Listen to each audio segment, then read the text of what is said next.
SLT Mobitel Fiber, the fiber of the nation.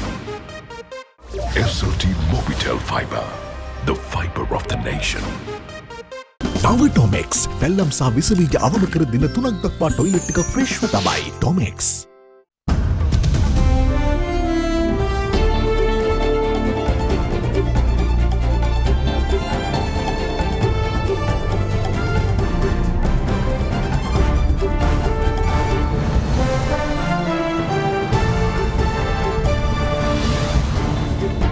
Tonight, the pinch. Fuel prices hike as the government seeks to save dollars. Inflation, meanwhile, is also expected to take a hit.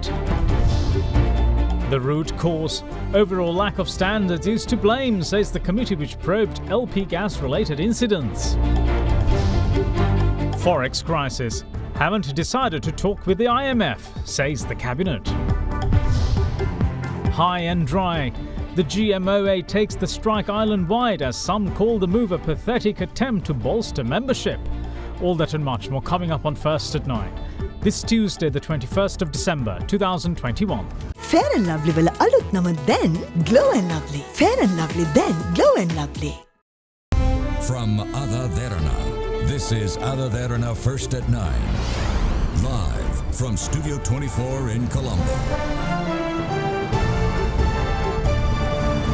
Good evening, welcome to First at 9, I'm Dhammika Kanai. Fuel prices were increased last night and the government says that it was done in the name of saving precious dollars.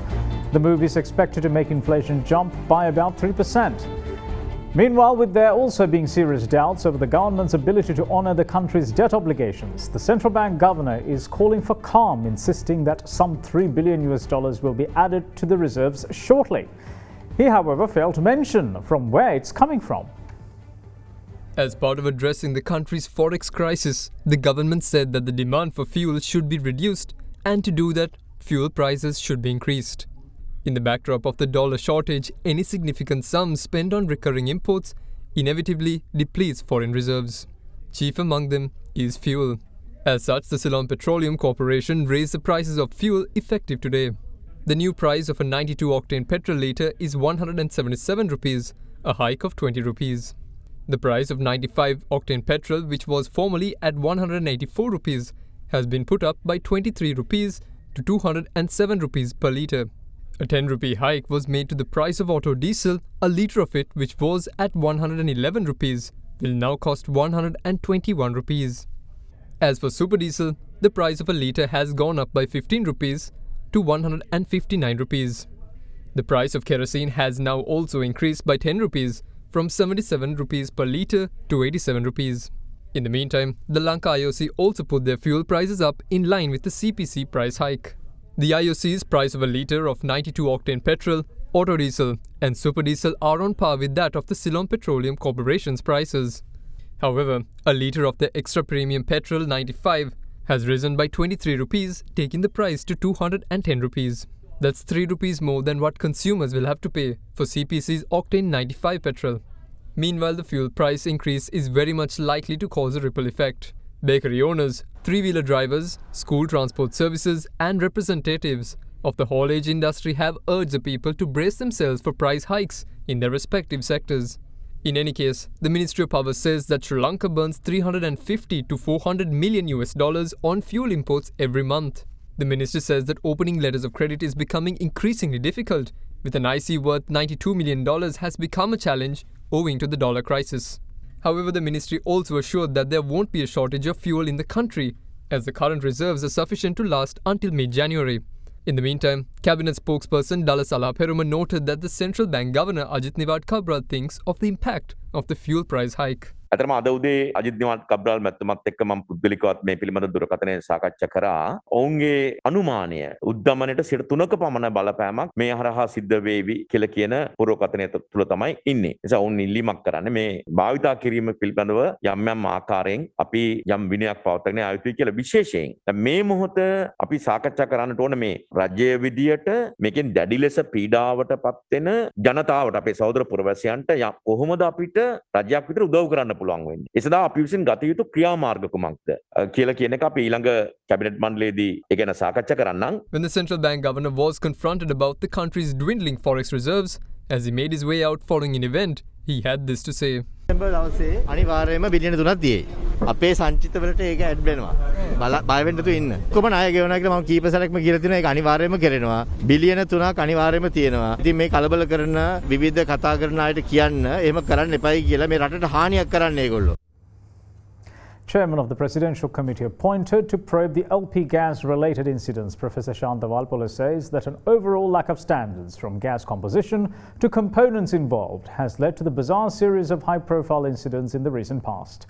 Addressing a media briefing today, the matter was explained by members of the relevant committee. A special media briefing was organized today by the Department of Government Information to make the public aware of the contents of the report compiled by the Presidential Committee appointed to probe the LP gas-related incidents. The report was handed over to President Gotabaya Rajapaksa yesterday. වෙනස් වුණු මූලික දේ තමයි මේ සිලින්ඩරේ තුන gas. ඒ කියන්නේ එක සති දෙකෙන් දෙකට හරි මාසෙන් මාසෙට හරි ගෙවලට එක වෙනස් විදිහට ලැබෙනවා. එකම සිලින්ඩරේත් ලැබෙනවා. විශේෂයෙන්ම සිලින්ඩරය පුරා යාමට තියෙන අවකාශය තාමත්ම අඩුයි. අවබයි. වෙන්නේ ගොඩක් වෙලාට සිලින්ඩරයෙන් වායුව නිකුත් වීම හරහා වෙන ගෑස් කලාපයේ පිපිලා යාම. අපි දැක්ක කරුණක් තමයි පසුගිය කාලය තුල සංයුතිය යම් ඉහළ යාමක් සිදු වෙලා තියෙනවා. අපි දැක්ක දෙයක් තමයි අපි SLS 712 තියෙනවා ප්‍රමිතිය. ඒ ප්‍රමිතියේ සඳහන් වෙන කරුණු අනුව ඒකේ සංයුතිය සඳහන් වෙලා නැහැ. දෙවෙනි එක තමයි ඒකේ තියෙන පීඩනයත් වැඩිපුරම බලපාන මේ පීඩනය කියන එක. සංයුතියත් එක්ක එන පීඩනය. ඒක පීඩනයේ තියෙන්නේ ප්‍රොපේන් 100ක් තිබ්බත් ඒ පීඩනය ප්‍රමාණවත් කියන එක තමයි තියෙන්නේ. ඇත්තටම දැන් ප්‍රශ්නේ තියෙන්නේ දැන් මේ දැන් අපි ස්ටෑන්ඩඩ් එකක් තිබ්බට වැඩක් නැහැ. ඒක නියාමනය නොවෙනවා නම්. මේ සමාගම් ඇත්තටම ඔවුන්ගේ යම් ස්පෙસિෆිකේෂන් ටිකක් ඔවුන් තියාගෙන ඉන්නවා. මොකද අත නියාමනය කියන එක අඩුපාඩු නිසා ඔවුන් තියාගෙන ඉන්න ඔවුන්ගේ සංසීමාවක් තියෙනවා. අපි සාමාන්‍යයෙන් සමාජයේ ප්‍රොපේන් වැඩිවීම කියන එක තමයි හැම එක්කෙනාම කතා කරන්නේ. ඒතර ප්‍රොපේන් සාමාන්‍යයෙන් weight % කියලා කියනවා. අනිත් පැත්තට කියනවා mole % කියලා. එතකොට weight % එකකින් ගත්තොත් ඔවුන් තුල තියෙන ස්පෙસિෆිකේෂන් එකේ ඔවුන් 140 දක්වා ඒක ලව් කරලා තියෙනවා. එතකොට ඔවුන් ඒ අතර හිටිය විදිය අපිට පේනවා. අපි අවුරුදු දෙකක කාලයක් තුල ඔවුන්ගේ ඒ දත්ත පරීක්ෂා කරා යම් යම් අවස්ථාවල වැඩිවීම සිදු වෙලා තියෙනවා. නමුත් අපි නිරීක්ෂණය කරා මේ මෑත කාලය තුල යම් වැඩිවීමක් සිදු වෙලා තියෙනවා. ඇත්තටම මේක 40කට කිට්ටු වගේක් ඇවිල්ලා තියෙනවා.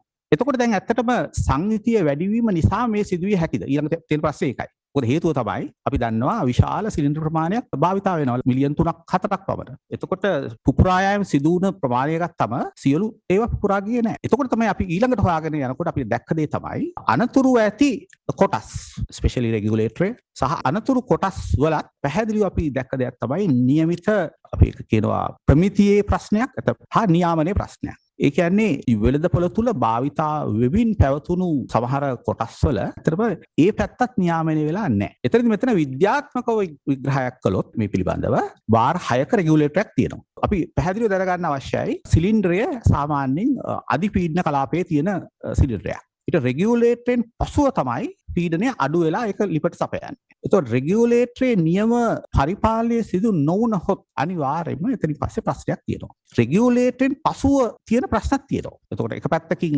සංයුතියේ ප්‍රශ්නයක් තියෙනවා අනිත් පැත්තේ රෙගියුලේටර් ප්‍රශ්නයක් තියෙනවා. ඔය ප්‍රශ්න දෙක රෙගියුලේටර් සහ අනිකුත් උපාංගවල ප්‍රශ්න. හැබැයි අපි හදන මූලික හේතුව සංයුතියේ සිදුවන වෙනස් වීම.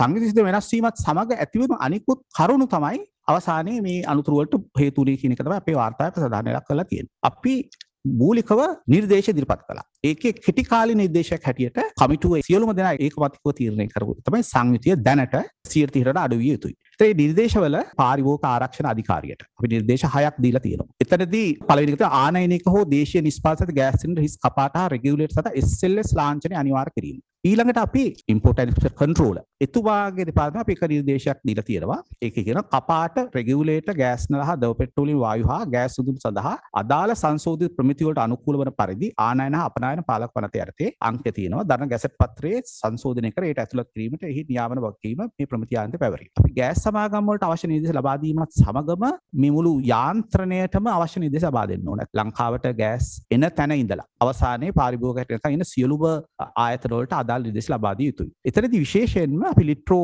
ලංකා පෞද්ගලික ආයතනයට නිර්දේශ ලබා දීලා තියෙනවා. ඒකේ අපි එක නිර්දේශයක් මත දැක්කමත් ක්‍රියාත්මකයි. මහජන උපයෝගිතා කුමසින් සභාව මගින් නිර්දේශ ද්‍රව කලාපයේ උපරිම ප්‍රතිශතය පාරිවැය දැන් ලෙස සිලින්ඩරය මත මුද්‍රණය කිරීම දැන්ටත් ඒක ගරු අධිකරණ නියෝගයක් යටතේ ක්‍රියාත්මක වෙනවා. Meanwhile, Senior Deputy Director of the Sri Lanka Standards Institute, Sujeeva Mahagama, explained how the two players of the LP gas in the market have taken steps to assure quality control and assurance. මේ ආයතන දෙකෙන් ලාප් ආයතනය ගත්තොත් ඒගොල්ලන්ගේ leeks නැත්නම් gas කාන්දුවීම් ගැන පරීක්ෂා ගත්තොත් ඒගොල්ලන්ගේ සැලැස්මකට අනුව සිදු වුණා. නමුත් ලිට්‍රෝ ආයතනය ගත්තොත් ඔවුන්ගේ කර්මාන්ත ශාලාව තුළ සිදුවෙච්ච ගෑස් කාන්දුවීම් පරීක්ෂා හෝ තත්ත්ව පාලන කටයුතු සම්බන්ධයෙන් පොදුවේ ගත්තොත් සතුටුදායක වෙන්න බෑ. ඒකට හේතුව අපි කර්මාන්ත ශාලාව තුළ තිබීම දැක්කා. ඔවුන්ගේ තත්පාලන කටයුතු වලට අවශ්‍ය මූලික උපකරණ සමහරක් ඒවා තිබුණේ නැහැ. ඉතින් ඒ නිසා අපි ඒ ගැන තමයි අපේ විශේෂ නිර්දේශය දුන්නේ. තත්ත්ව පාලනය, තත්ත්ව ආරක්ෂණය වැඩි දියුණු වෙන්න ඕන කියලා ඒ ආයතනය තුළ. In the meantime, Professor Valpola also explained the need of a regulatory body to regulate LP gas in the country. අපි විතරදී නිර්දේශ විශේෂයෙන්ම දෙනවා මේක මහජන උපයෝග කොමිසම හෝ ඊට අදාළ නියාමනයකට මේ ගෑස් නියාමනය පැවරිය යුතුයි. එතනදී මින් අනතුරුව සංහිතිය වෙනස් කරන්නට බෑ ඒ නියාමන අධිකාරියෙන් අවසර නොගෙන. The government says that no concrete decision has been made by the cabinet on the prospect of approaching the International Monetary Fund for assistance in the backdrop of the forex crisis the country is hit with. Now, this was confirmed during the cabinet media briefing today, during which cabinet co-spokesperson Dr. Ramesh Patirana noted that the country suffered a $14 billion loss during the last 2 years, owing to the tourism sector collapse and foreign remittance downturn. The country's forex crisis is one of the most talked about topics at present. The question whether Sri Lanka should seek assistance from the International Monetary Fund or not polarizes opinion. The present regime, however, took a policy decision to steer clear from obtaining loans to bolster reserves. But given the dire straits the country finds itself in, Cabinet spokesperson Dallas Alahaperuma was asked whether it decided to approach the IMF.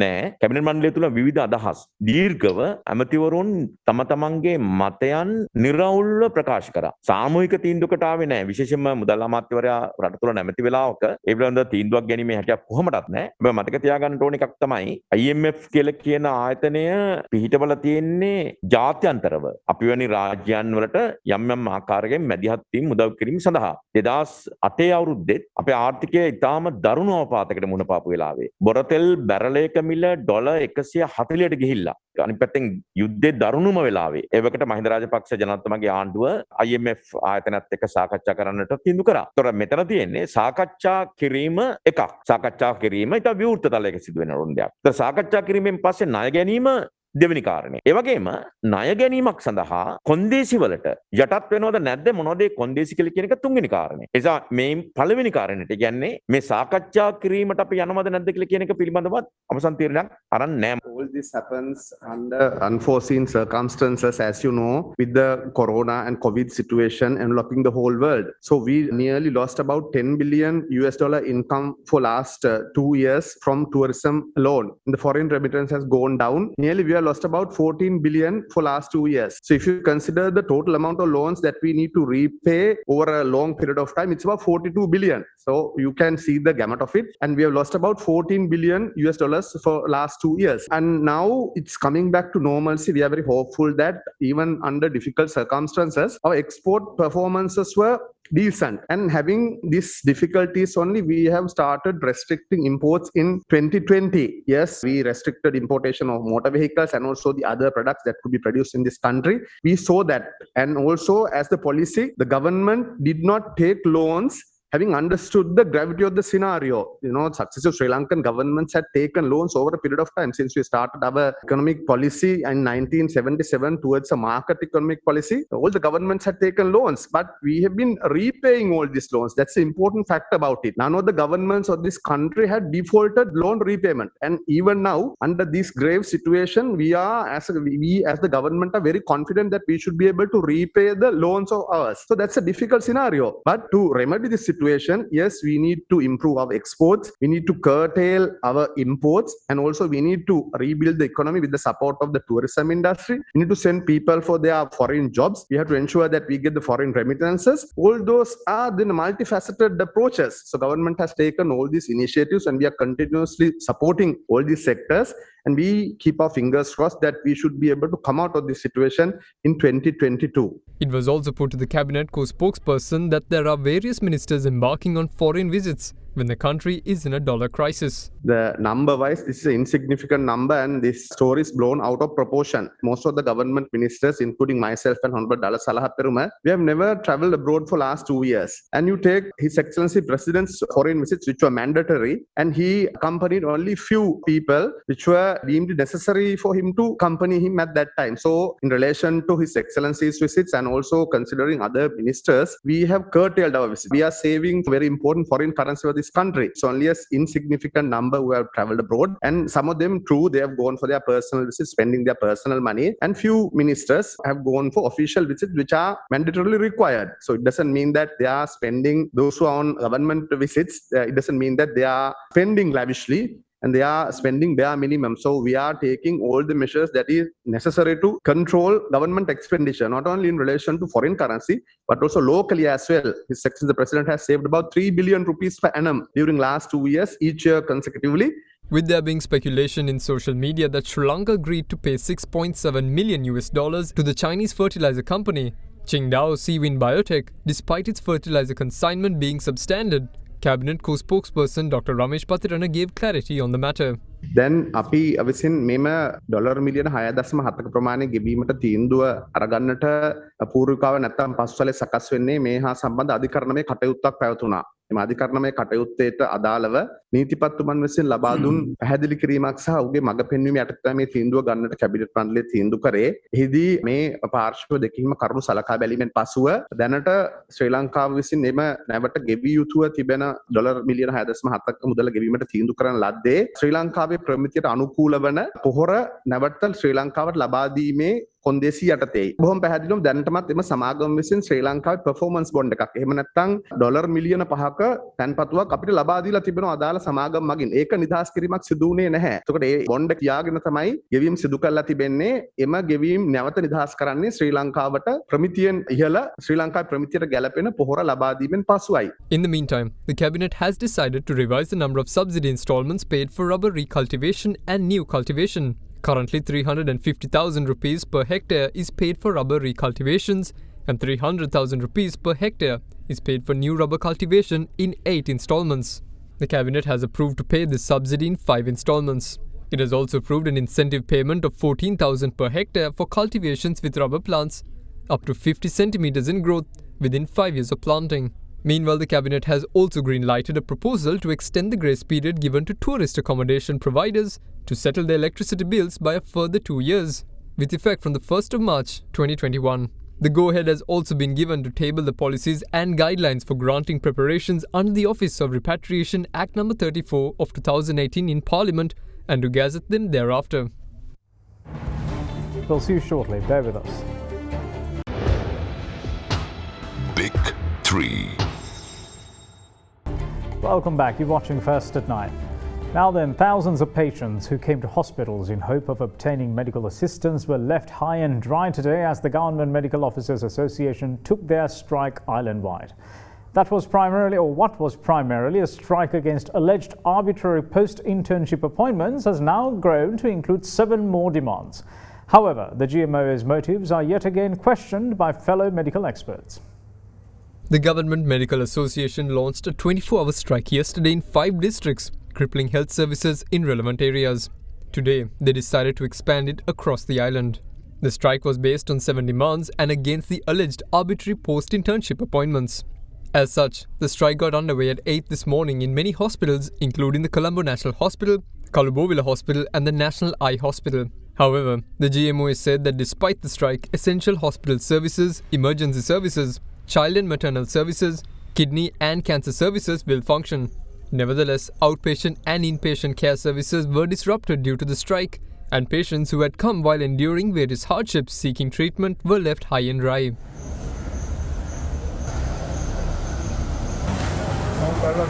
However, some hospitals did function without following the GMOA trade union action.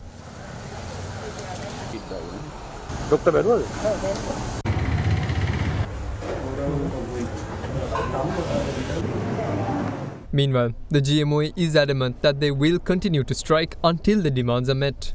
In any case, Deputy Director of the Colombo South Teaching Hospital, Dr. Rukshan Bellana, had these thoughts to offer about the GMOA strike. මේ මොකද මේ වැඩ වර්ජනය? දැන් ඊයේ සංකේත වැඩ වර්ජනයක් කරා එක හේතුවක.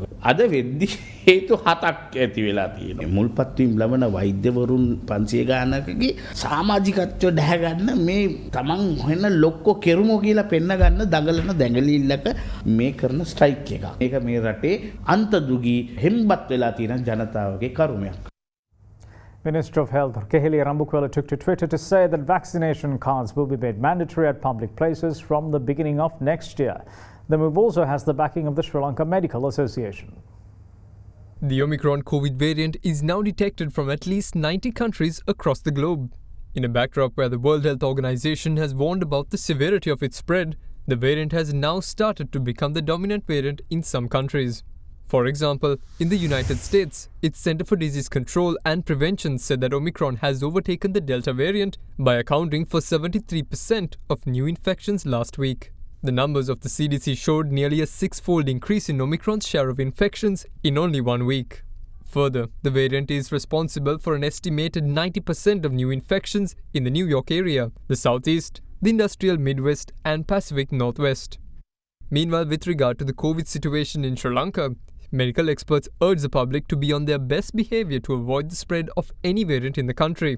We know that how fast the Delta variant was spread here in Sri Lanka. So with that knowledge, we know how fast the Omicron also will spread. At the end of the Christmas and New Year festive season, it's likely that there will be a rise of cases unless we take precautions and unless we complete our programs of vaccination. Meanwhile, in a bid to prevent the spread of COVID-19 in the country, Subject Minister Kehelia Rambukwala tweeted that vaccination cards will be made mandatory when entering public places from the 1st of January next year.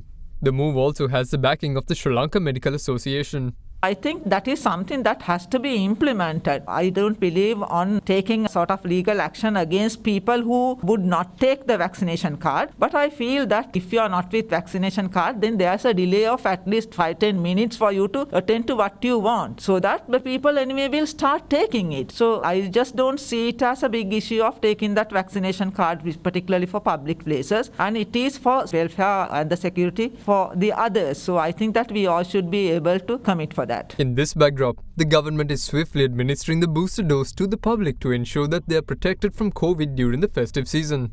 As per the official data of the Epidemiology Unit, 2,659,638 persons had obtained their booster dose by last evening. That translates to 12.1% of the country's total population. The Floating Wetlands project of the Sri Lanka Land Development Corporation was launched this morning under the patronage of President Gotabaya Rajapaksa. The project initiates the purification of the Bere Lake, and 1,000 ecological floating islands were released for the purpose. This is expected to reduce the amount of algae in the water and purify it, eliminating odours while maintaining an ecological balance by providing habitat for water-dependent organisms. Now, the all-share price index lost 9.19 points during today's trading at the Colombo Bourse to end at 11,640.91. The S&P SL 20 index of more liquid stocks, meanwhile, also dropped, ending at 4,172.68 after losing 17.69 points. The market turnover was 4 billion rupees. Now, here's Dimantha Mathi with a brief report on today's market performance. There was a lot of volatility in the market, and because of that the trading and the number of transactions were sort of a subdued level. If you take the number of transactions, we saw about 43,000 transactions taking place, so bulk of it coming when the market was more of a upward trend, and then turnover levels were around the 4 billion mark. So you can see slightly lower levels of turnover. That is primarily due to the current volatility in the market, and there were a few days of negativity now in the market. Because of that, some of the retail investors are on a wait and see approach on the sidelines. In the meantime, the Sri Lankan rupee continues to remain at 202.99 cents against the US dollar. Now let's take a look at how the Sri Lankan rupee fared against other major currencies during the day.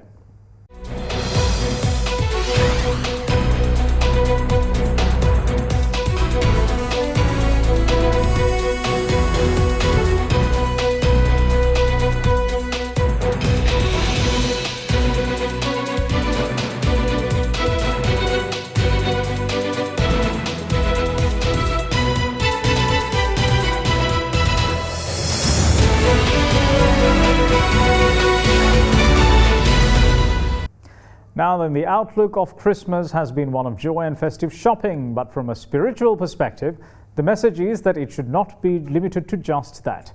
Now with that, here's our seasonal segment, The Message of Hope.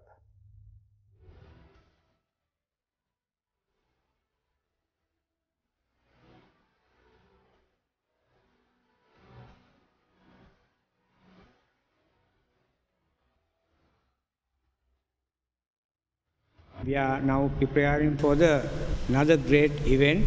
It is Christmas. Jesus is the reason for the season. You know that Christmas comes once every year, and what does it look like? Crowded shopping centers, even with the current pandemic situation, people are rushing to buy gift, decorations and food items. Homes are decorated and prepared for the big day. This is typically what Christmas looks like.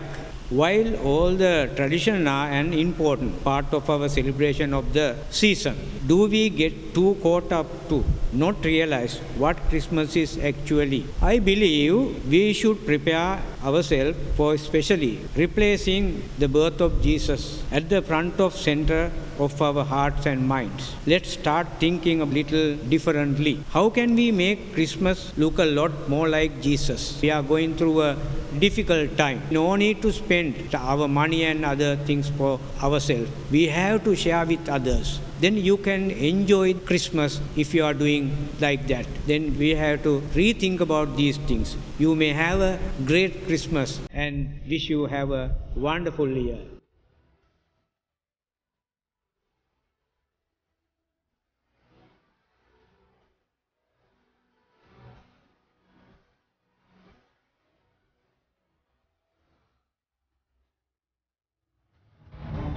And that's it from all of us here at First at Night. Thanks for watching. Bye-bye.